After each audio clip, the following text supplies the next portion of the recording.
আরে রোবট ভাইয়া, তুমি তাড়াতাড়ি করে আসো।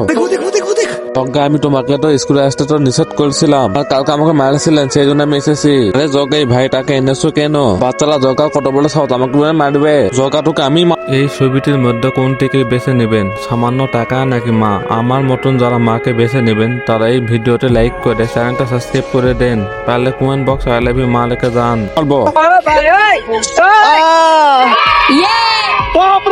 জগা, তুই আমাদের ধনী সালকে মেসেজ, তোকে আমরা মারবো। এই রোবট, তুমি তো সেই একটা জিনিস সবাইকে মেরে তো শুয়ে ফেল দিলে। চলো তোমরা জগা পুরো হোমওয়ার্ক করে দাও। হ্যাঁ রোবট ভাইয়া, আমরা জগার হোমওয়ার্ক করে দিচ্ছি। তাহলে আমার একটা আইডিয়া আছে, আকাশটা খুব খারাপ মনে হচ্ছে, বৃষ্টি হবে, রোবটের ব্যাটারি নষ্ট হয়ে যাবে, তারপর জগাকে মাইল দেবো। ঠিক আইডিয়া জগা, চলো আমরা বৃষ্টিতে ভিজবো। হ্যাঁ স্যার, বৃষ্টিতে ভিজতে খুবই মজা লাগে। হ্যাঁ চলো, বৃষ্টিতে ভিজতে তো খুব মজা লাগতেছে। মনে হয় রোবট নষ্ট হয়ে গেছে, আমি জগাকে মাইল দেবো। আরে রোবট আমাকে বাঁচা, বাঁচা রোবট বাঁচা। Yele, yele. ओ बचा तू भी ले